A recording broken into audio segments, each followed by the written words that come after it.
Welcome to the Prophecy Club. Our topic today, a difficult one.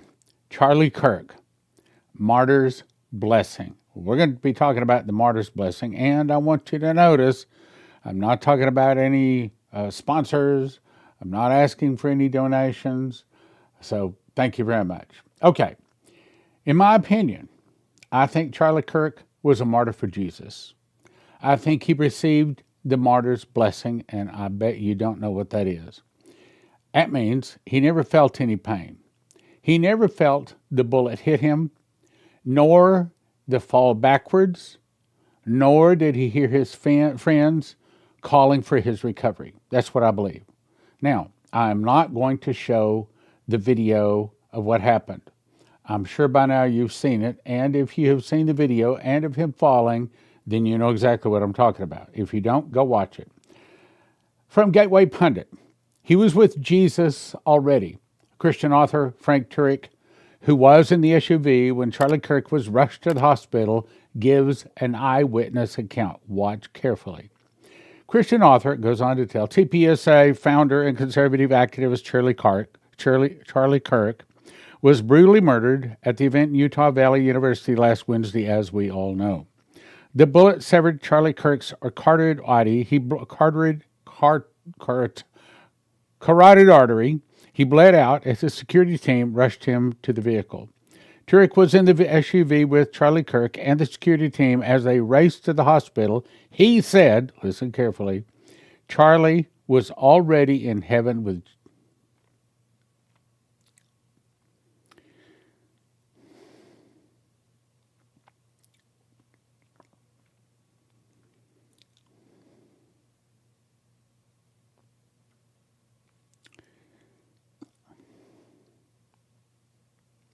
I thought I could do this.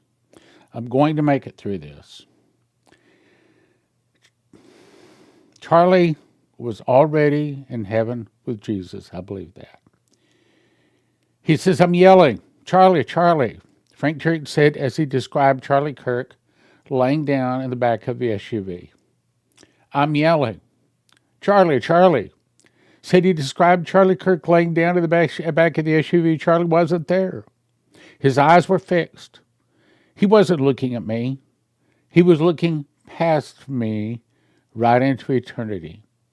He was already with Jesus. He was killed instantly. No, I don't think he ever felt the bullet hit him. I don't think Charlie knew what happened. I think he was taken out before the bullet hit. I'll show you. He was killed instantly and felt absolutely no pain. No, he never felt pain. That's the martyr's blessing. That's what I was told later, but of course we had to try. If that's any comfort at all, Charlie didn't suffer. He said he was with Jesus. Frank Turek said doctors came, got a pulse back after working on Charlie, but ultimately they couldn't save him. 20 or 30 minutes later, the surgeon came out, said he was dead. Charlie was with Jesus the moment he was hit. No, he was with Jesus before the bullet hit. He was looking past me right into eternity. Now, let me show you what I'm talking about. So if you go to Deuteronomy 32:39, which says, I'll read the bottom first, this is Jesus. I kill, I make alive. I wound, I heal, and neither can any deliver out of my hand. Jesus is the righteous judge. I think it's Matthew 5:31. It says, the Father judges no man, but has given all judgment unto the Son. Jesus is the righteous judge at the judgment seat of Christ, the Bema seat, on the Feast of Trumpets.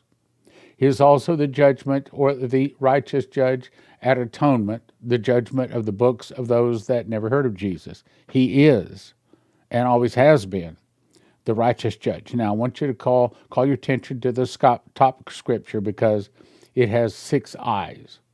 And I think the way the King James wrote it is exactly right, meaning the 6 eyes are talking about Jesus because 6 is in the number of man, and Jesus is the man God. All right, now let's go on. So in 2000, I think it was April 2000, we had Ken Peters come and speak to the Prophecy Club. Now, I'll read this, and I recommend you read it too. Kim Peters received a dream over 55 years ago the night he was called to be a prophet. He lived through the first 3.5 years of the tribulation until he was beheaded with a scimitar sword, that's the curved one, in a face-up position.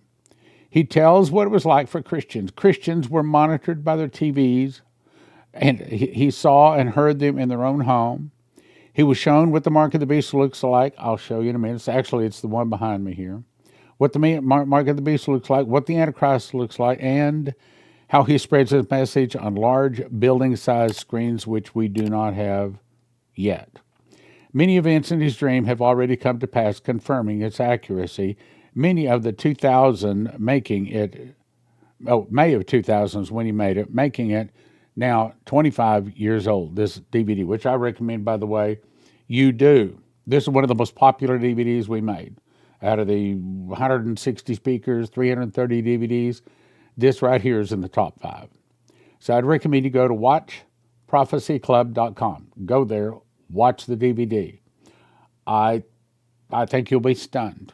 I think you will watch every minute of it and say it's one of the best DVDs you ever watched. Now, I say that because I want to tell you one of the stories. He said, here's how I died in the dream, which, by the way, Kim Peters gone to be with the Lord now. He's dead, but he didn't die with his head cut off like this. So it was a dream given to us, to warn us. But he said, I was in this like a cave type deal. And he said there was people standing in line, and there was a man walking up and back with a clipboard in their hand. And these people were saying, we have a dry place to sleep, we have showers, we have hot food. All you have to do is step out of line and deny him. And he said, and this guy kept walking up and down the line saying this, as the line kept getting shorter and shorter, going up to where people were going to get their heads cut off. And he said, and every once in a while, someone would burst into tears, grab their face, step out of line, and deny Jesus and go get something to eat and a place to sleep. He said, but as I started getting closer, I could see what was happening. And he said, they had a man with a hood on. If you look at the picture, that's what it looked like. And he said it had, now that's not a scimitar sword in the picture. Scimitar sword is that long curved one, okay? He said, but he had a long curved sword. He said they would lay people down on this table with their arms out like this. And they would put just very quickly, hold their hands down with ropes. And then this scimitar sword would come down, cut the head off. And it was just whack. I mean, as soon as they could clear it, the next one, whack. He was going just as fast as he could. And he said, when I saw this, and I saw the blood, I saw what was happening, he said, I started shaking. He said, I started shaking so, I'm going to get through this, so bad. He said, I was uncontrollable shaking. And he said, I said in a small voice, I said, Lord, I don't want to deny you, but I'm so scared. He said, about that time, he said, I felt like warm oil poured on the top of my head. And as that oil went down my body, all of the shaking quit. All of the fear left. He said, and then I felt a hand on my shoulder. He said, I turned around. He says, I promise. I saw Jesus. He was standing there looking me in the eyes. And he said, don't fear to lose what you cannot keep. And he said, I walked up there. He said, they didn't have to hold me down. He said, I climbed up on that table of my own free will.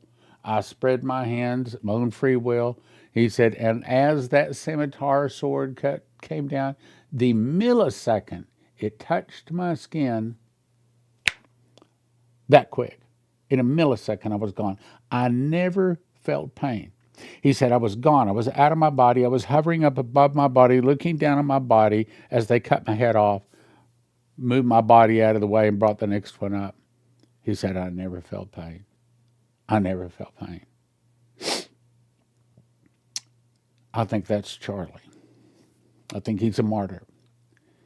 And I think, kind of like Samson killed more in his death than he did in his life. And I think Charlie Kirk is probably going to get more blessings in his death than he did in his life. Probably win more people to Jesus in his death than he did in his life. Now, I'm not going to go into all that, or I'll never make my point in this one. So let's go on. This is, in my opinion, speaking about the Catholic Church. The Catholic Church right now is not so bad, and I know that there are some wonderful Christian Catholics on fire, born again, tongue talking, soul winning, Bible thumping Catholics that are Christians going to heaven. I also believe that there are people in high places in just about every church that are not Christian. Okay, let me explain this. And there came one of the, by the way, this is the day after the rapture, my opinion. There came in one of the seven angels which had the seven vials and talked with me, saying, Come hither, I'll show you the judgment of the great whore, the Catholic Church, that sitteth upon many waters. The waters are many nations, with whom the kings of the earth have committed fornication. In other words, the Catholic Church has helped, along with America, the Mystery Babylon, to cause the rest of the world to fall away from Christ through things like music and movies and things like that. And the inhabitants of the earth have been made drunk. Meaning, in other words, they've gone along with these sins. And he carried me away in the spirit into the wilderness, and I saw a woman. That is, a woman in prophecy is always the church. And this one is talking about the Catholic Church. A woman sat upon a scarlet-colored beast. Well, what is the color of the devil? Okay, the Bible, Revelation says, and I saw another wonder in heaven. Behold, a great red dragon. So red is the color of the devil. Scarlet-colored beast, full of names of blasphemy. Blasphemy is a direct attack against God. I got lots more to share. I got to move fast. Having 7 heads and 10 horns, 7 nations divided into 10 global regions. The woman was arrayed in purple and scarlet color, means it's a Christian church. Skipping. Abomination, filthiness of her fornication. And on her head was a name written, Mystery Babylon, the Great, the mother of harlots and abominations of the earth. Now, here's my point. And I saw the Catholic Church, drunken with the blood of the saints and with the blood of the martyrs of Jesus. Now, I know you're going to say, yes, that's true. In history, the Catholic Church made a lot of martyrs. They killed a lot of Christians. But the book of Revelation is not talking about the past. It is primarily talking about the last 7 years in general, specifically the last 6 months. Meaning, the Catholic Church, in my opinion, the false pope, I'm not necessarily saying this is the false pope or the false prophet, but he's going to come through that throne, so to speak. But I'm saying that one day, a future pope will be, either this one or the future pope, I don't know who it is yet, will be the false prophet and will kill a lot of Christians. But it starts, in my opinion, the day after the rapture. The rapture takes place on the last Pentecost, which is about 4 months before Armageddon. Now, let me go on. Again, I'm writing a book. I'll talk more about that. Anyway, let me go on to this. So, in 1563, a guy by the name of John Day wrote a book called Fox's Book of Martyrs. This is one of the pages out of it. This is what it looked like, okay? This is part of the writings within this book. If you've not read the book, I'd recommend it. It will make you put your roots down a lot deeper into Jesus. It will help you set your jaw that you are not going to deny Jesus. Now, I was hoping to read all of this. I'm looking down here time. I'm not going to have time to read all of this. But let me read part of it. In education, he was erudite, in person comely, and of good stature. In manners, a gentleman and sincere Christian. A little before death, several of Mr. Hawke's friends, terrified by the sharpness of the punishment that he was about to suffer privately, desired that in the midst of the flames, that he should show them some token. In other words, they're about to burn this Christian at the stake. Whether the pains of burning were so great that a man might not collectively endure it, this he promised to do. And it was agreed that if the rage of the pain might be suffered, then he should lift his hand, telling the onlookers, you can do it. You can survive this, okay? When he lifted his hands, he's saying basically, I'm not feeling any pain. I believe that's what he was not feeling any pain. As you go through and read through the many examples of Christian martyrs killed, you will find they did not feel pain. That's the martyr's blessing. When you're dying for Jesus, let me say it again. When you're dying for Jesus, Jesus takes away the pain, period. It was agreed that the rage of the pain might be suffered, then he would be able to raise his hands above his head towards heaven before he gave up the ghost. Now I'm going to skip the rest of it. Pause and read it if you want to. The fire was kindled. When he had continued long in it, and his speech was taken away by violence of the flame, his skin drawn together, his fingers consumed with the fire, so that it was thought, in other words, the ropes burned off of him, so that he could finally lift his hands. What did he do? He lifted his hands, saying, I'm not feeling a thing, boys. I'm praising. And you read other people, they start worshiping the Lord as they're lifting their hands. When the ropes burned off, they were not feeling a thing in the flame of the fire. Fingers consumed in the fire, so there was thought that he was gone. Suddenly, and contrary to all expectation, this good man, being mindful of his promise, reached up, his hands burning in flames over his head to the living God, and with great rejoicings, as it seemed, struck or clapped them 3 times together. A great shout followed his wonderful circumstance, and then this blessed martyr of Christ, sinking down in the fire, gave up his spirit. June 10, 1555. We're going to see him again. This is what the mark of the beast looks like to the left. This is what the number of the beast looks like, something similar to this. Now, I'm going to continue with a story of another one. Dr. Ridley, the night before execution, was very facetious. He himself shaved and called upon his supper a marriage feast. He remarked upon seeing his keeper. Now I'm going to skip down. But the latter was then engaged in disputation with the friar. So because he got in an argument with a Catholic friar or priest, he was being executed. When they came to the stake, Mr. Ridley embraced the latter most fervently and bid him, Be of good heart, brother, for God will either, listen, either assuage the fury of the flame, or else strengthen you to abide it. Then took off his gown, and that's another thing. I don't know why, but I guess they made these people get naked before they burned them or cut their head off. I mean, there's a further humiliation. So he took his garments off, stripped to his shroud down to the bottom, and stood venerable and erect and fearless of death. Fearless of death. I'm telling you,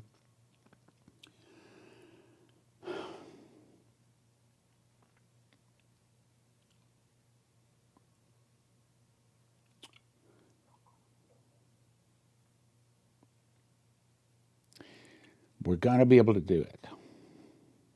We're going to be able to do it.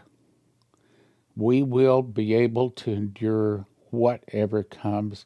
Jesus will give us the strength, okay?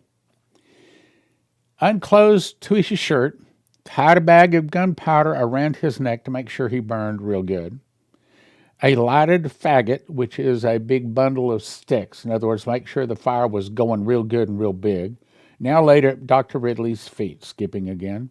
Dr. Ridley saw the fire flame up towards him. He cried with a wonderful loud voice, saying, Lord, Lord, receive my spirit. Master Latimer, crying as vehemently on the other side, O Father of heaven, receive my soul. Receive the flame as it were embracing of it. After that he stroked his face with his hands.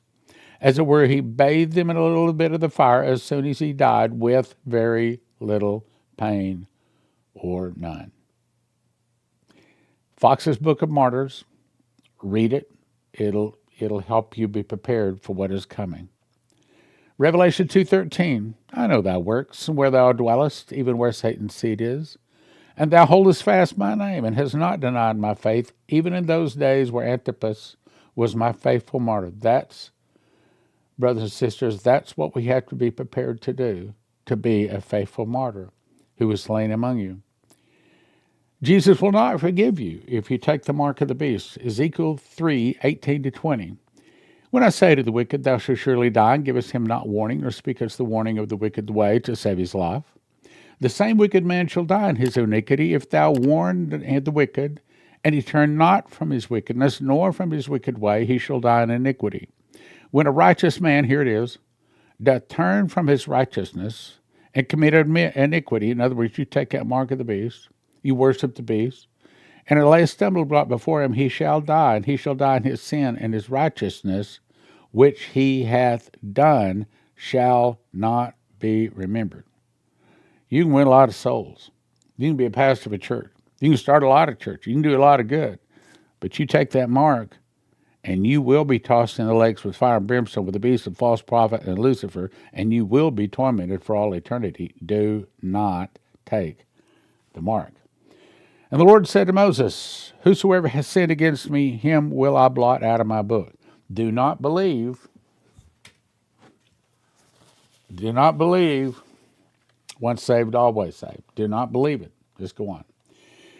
When I first started the Prophecy Club, 1993, my wife came to me one day, and she said, I want to sit down and talk to you. I could show you the very spot in the kitchen, the very place at the table, if the same table was sitting there, the two places where we sat. She said, I want to tell you something.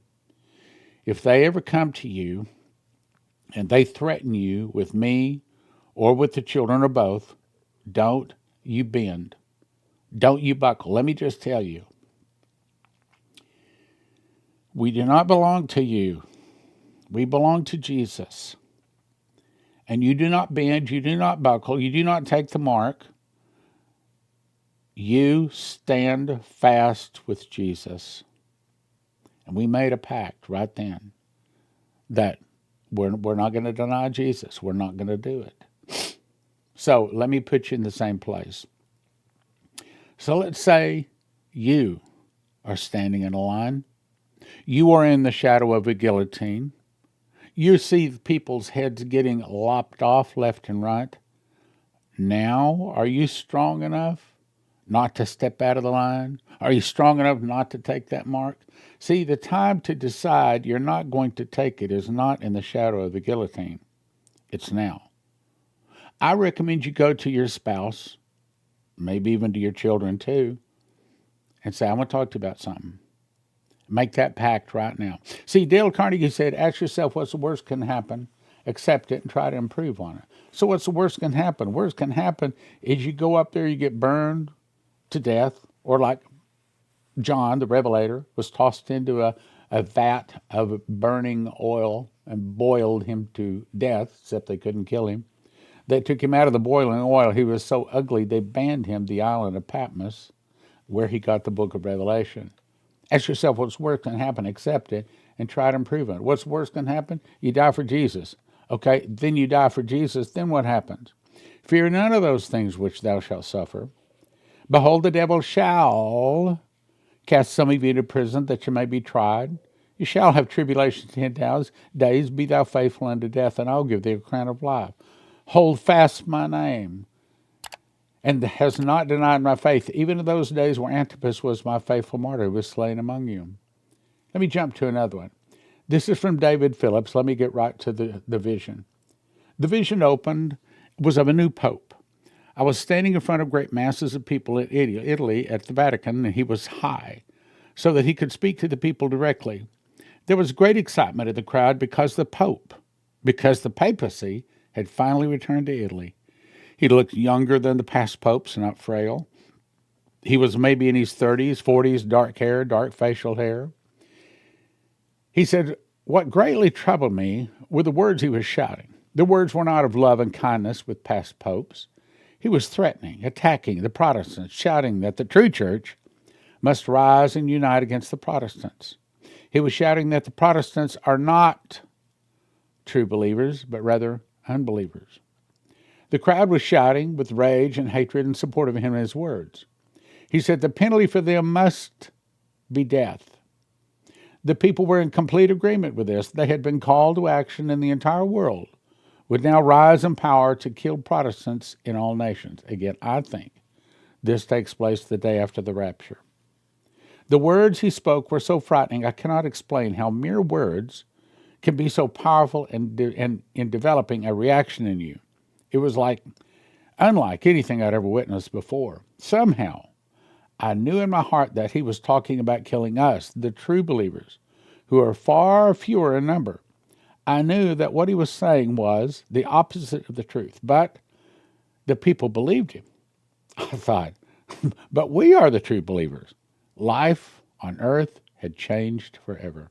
I thought, we will now be hunted and killed for our faith around the world, and I'm not ready for this. Are you ready for this?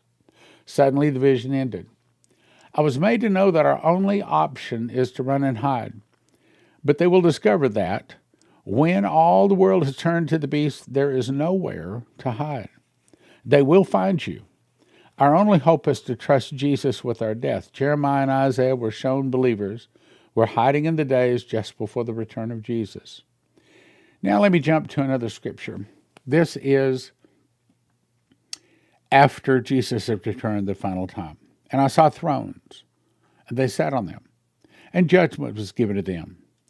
Now, who's this talking about? I saw the souls of those that were beheaded for the witness of Jesus and for the word of God, which did not worship the beast, neither his image, never received his mark on his forehead or in his hand. And and they lived and reigned with Christ for 1,000 years. Now, I believe that the highest blessing in eternity is giving your life for Jesus. It's not painful. You will not feel a thing. I encourage you to get your jaw set now. You make the decision now. You're not going to deny Jesus. Let's go to Revelation 14:9. And the third angel followed them, saying with a loud voice, if any man worship the beast in his image, and receive his mark in his forehead or in his hand, the same shall drink of the wine of the wrath of God, meaning you're going to get the worst of the worst of the worst punishment, which is poured out without mixture. In other words, it's not watered down. Poured out without mixture into the cup of his indignation, the anger of Jesus. And he should be tormented with fire and brimstone in the presence of the holy angels and the presence of the Lamb. And the smoke of their torment ascendeth up forever and ever, and they have no rest day or night, who worship the beast in his image, and whosoever receiveth the mark of his name. Now, again, I believe this is spoken the day after the rapture, the day after we go to the marriage supper of the Lamb, about 4 months before Armageddon. You folks been watching Prophecy Club for a long time. You're probably saying, what? This is a different position. That's right. I had a revelation. God showed me. I don't care. I don't care about my reputation. I care that I get you the truth. This is the truth. Now, look at the last thing. Here is the patience of the saints. In Revelation, the word patience means don't quit Jesus. Here's the patience of the saints. Here are they that keep the commandments of God and have the faith of Jesus, meaning, okay, the bride is gone. The bride just left. The bride's at the marriage supper of the Lamb. And you still here? You were sleeping. You were drinking with the drunkards. You didn't have oil in your vessel. You didn't have it trimmed. You had no light. You were off in the world. And now all of a sudden, here you are, facing the Antichrist and lots and lots of bad things. So, I recommend 8 words. It's not everything, but it's a start. 8 words. Jesus, be my God. Say those words. Jesus, be my God. Jesus, be my God. 4 words. Say them. Jesus, be my God. 4 more words. Jesus, forgive my sins. Those 8 words. It's not at the end, it's the start of the walk with Jesus. Jesus, be my God. Jesus, forgive my sins. Say those 4 words. Ask Jesus into your heart. Don't take that mark. Don't do it. Don't do it, or you will be tossed into the lake of fire and brimstone. You can cut your hand off. You can chisel that mark off your forehead. You can cut out the chip they put in your body. But you're going to you're going to be standing. You're going to be spending eternity with the beast, the false prophet, and Lucifer. If you want to be on the end of making money, gold and silver is preserving your money. If you want to be on the end of making money, then you might want to call prophecyclubcrypto.com, or actually go to it, or call that number at the bottom right corner. Ask them about crypto if you're in the position where you can make money. If you don't want to lose your life's savings, if you have an IRA or a 401k, the thing to do is call 800-200-GOLD. 800-200-GOLD. These folks are Christians, and they specialize in helping people not lose their life savings in the event of a stock market crash and things like that. Look, most of the 401ks, most of the IRAs are in paper, backed by paper. And as Lindsey Williams says, if it's in paper, it's worth the paper it's written on. You can lose it all. 1-800-200-GOLD. 800-200-GOLD. Hey, give them a call. Doesn't hurt. Doesn't cost you anything. See if they can give you some good advice.